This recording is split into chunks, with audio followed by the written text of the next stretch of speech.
Hi everyone, it's Lisa with Miss Provision here, where we talk about old-fashioned frugal living for the modern mom. And today I want to talk about something that's likely to affect working moms, working families, which is layoffs. It's at the top of my mind because I woke up today to a story that Oracle is going to lay off 30,000 people. This follows on the heels of multiple tech companies laying off tens of thousands of workers. They're all blaming AI. I don't know how much it has to do with AI, but the fact is layoffs are going around. We're in the middle of a war. It's affecting oil, and we have an oil crisis looming.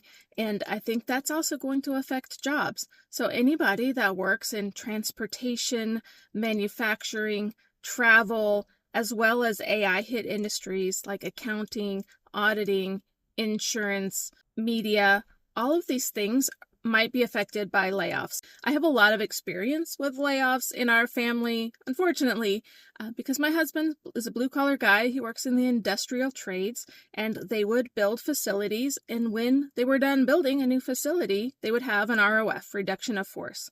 A lot of times we'd know a job was winding down, but we would never know exactly the day or the hour that all employment would be cut off. What I have for you today are some tips to prepare for a layoff, even if you're not sure when is coming. You don't always know that you're going to be laid off. Sometimes you have ideas. Sometimes they announce, the company's going bankrupt and we're winding down. Sometimes you get a pink slip in the middle of the day and it's nobody that you know's decision. It just comes from the higher ups. In his case, he didn't get severance or any kind of notice. It was just job today, no job tomorrow. So I'm going to tell you some things that I was able to do to kind of manage my anxiety and also just make our family more resilient and ready to weather the storm of going from two incomes to one income or one income to no income. And I hope these will help you feel more control in the situation and kind of maybe beef up your reserves so that you can weather any kind of unemployment or layoff yourself a little easier. Here is how to prepare for a layoff. Whether or not you know it's going to come, you can be prepared, and if you need it, then you'll have it ready for you. If you don't need it, you'll just be better prepared for any kind of storm that you need to weather in the future. So first, start making yourself resilient now. Don't wait until you think there might be a layoff. Don't wait until the economy starts slowing down. Go ahead and start today. There are things you can do today, tomorrow, this week to make it easier or make yourself more resilient for an uncertain future. Now is not the time to take on more debt if you do not already have savings. Do not go buy a new car. Do not finance a phone for an upgrade because you don't know what the future holds. See if you can make do for a little bit longer, or if you know, for example, your car might be on its last legs, go ahead and beef up your savings now so that if you do buy a car, you can afford to make those payments. Bank 4, 5, 6 months of at least those payments before you commit to paying off a new debt. But my advice would be do not take on any new major loans now. And if you are planning to charge something on a credit card, maybe you've planned a really big vacation, think about scaling it back now. It's better to have a smaller vacation now that is paid off than to have debt and get laid off the day you get back from vacation. Could it happen? It happened to me. I got laid off 2 days after coming back from bereavement leave, which I did put on a credit card because it was very sudden. I had to go visit my family, came back, layoff. Completely unexpected. I had good performance review just the week before. We had talked about a career path of growth in the company, and then back from leave, layoff. So again, it's very unpredictable. A lot of times it's not even your own manager that makes the decision. It's some accountant or some senior leadership that makes that decision and you have no control over it. A lot of financial planners say that you should have in savings, in liquid savings, in a savings account where you can get it fast, 3 to 6 months of your daily expenses. Now, a lot of us have been living paycheck to paycheck for a little while because prices just keep going up and wages are not keeping up. And when you hear have 6 months of expenses just tucked away in cash, that seems insurmountable. It seems like something that can never happen. Don't let that stop you from starting to save today, because you might not be able to do 6 months of expenses and suddenly save half a year's salary now, but what you can do is save small. First, figure out how much do you actually need. You can do this week. Sit down with a piece of paper and write down your core minimum expenses, your scorched earth. If you had no income coming in, what still has to go out? Now is the time to figure out what your bare minimum to live is. And mom to mom, not a financial advisor, not a lawyer, etc., but mom to mom, I would say your priorities are going to be a roof over your head, shelter, food for your baby's bellies and yourself, and probably a way to get to work if you were to find a job. So you're going to prioritize your rent or your mortgage, your utilities, keep the water on, keep the lights on, keep the internet on so you can job hunt, and also food for the family, and a car or some kind of transportation. If you can, try not to get your car repossessed. It's going to make it very hard to commute to a job if you do not have a vehicle.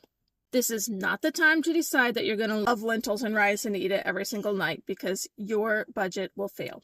But this is the time to reduce expenses. Maybe you can think, I am not going to go out and eat. I'm not going to stop at the gas station anymore. Then, after you know your absolute minimum, go ahead and go to your state's website and look up what is unemployment. In my case, I'm in Texas. We have a maximum unemployment of $605. If you make more than about $30 an hour, then you're going to max out. I put in my salary, I put in my husband's salary, and that's the maximum benefit we could get. $605 a week, so like $2,400 a month. So I take my minimum, the minimum amount we need to basically scratch by a living, subtract what I could get from unemployment, because if you're laid off, you can usually get unemployment, and the difference is what you actually need to start saving. Now, it gives you a starting point. So if you figure out your rent or your mortgage is $2,000, you spend $800 a month in food, you spend $500 a month in utilities, that's $3,300. Maybe you have a $500 car payment and $200 in insurance, $4,000. And you know that your unemployment coming in will be $2,400. That shortfall is the difference. So that shortfall is $1,600. So start there. You don't need to save 6 months' expenses. You need to figure out how to get $1,600. And that's where you can start. One way you can do that is try living on that scorched earth minimum budget for a month, or at least drastically reduce your expenses for a month and see how much you can put away. If you're a 2-income household, you can try living on just one income, just for a month. You can do anything for a month.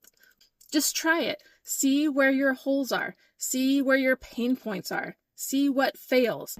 Another way that you can prepare for a layoff is start making job hunting easier now before you ever need it. Go ahead and start being active on LinkedIn. If you're like me, you open LinkedIn, every 3 months, unless you're actively job hunting. But go ahead and start updating maybe once a week. Make new connections. Network with people. You will need them when you lose your job. And the more active you are, when you post looking for work, the more your network will see that you're looking for a job. Take some free certification classes. I'm in marketing, and there are actually a lot of free certifications that I can take. So Google has them, Facebook has them, HubSpot has them. It's online class, your own pace, and then you can post on LinkedIn. You have these certifications. Anything that gives you an edge, but it will also show your employers that you did not suddenly take 5 classes in the last week, but that you are continually improving yourself. Gather samples of your work now while you still have access at work and can look up all of your actual results.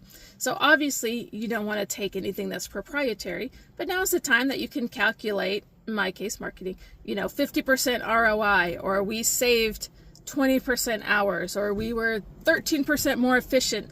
All of those number things that you'll want to put on your resume, it's a lot easier to figure them out and kind of draft them now than after all access is cut off. You're reeling from a layoff and trying to remember, even what happened in that big project. This is another good time to just ask people for quotes on your LinkedIn. So LinkedIn will let people give you an endorsement or a recommendation. Somebody you work with now, and they say, oh, great job on that presentation. It's amazing. They were gushing. You can just ask them, hey, if you like that, would you mind leaving me an endorsement on my LinkedIn? Or to kind of jumpstart a cover letter. So just prepare now. I'm not saying you have to look for a job now. I'm just saying kind of keep those things in the back of your mind. Write them down somewhere where you can look at them when you're in an emotional state of shock from being laid off to update your resume. It doesn't hurt to just keep your resume updated every now and then. Anyway, you never know when an opportunity might present itself. Something else that people do not think about, but in the United States, is if you lose your job, you lose your health insurance.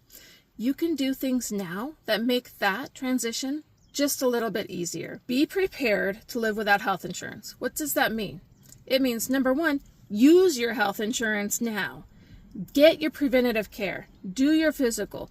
Get your blood work. Go to the dentist. Find out you have a cavity. Get it filled while it's tiny and while you have insurance, rather than waiting and then you're laid off and then your filling turns into a root canal and then you're suffering and end up having to have a tooth pulled from cash that you scraped together because you're out of work. A little prevention and preventative care can save a lot of money, especially when we're talking about dental work. Talk to your doctor about getting 90-day supplies of medications. Have an idea of what medications are life-saving and which ones are, I don't want to say we have medications that are optional, but sometimes there are medications that are nice to haves, and if you're in a survival situation, you don't necessarily need. But talk to your doctor. See if he'll write you a 90-day supply. Fill that 90-day supply. Keep it topped up. That way, you know, if you were to lose your job, you at least have a couple of months of meds behind you while you get your feet under you and figure out what step is next.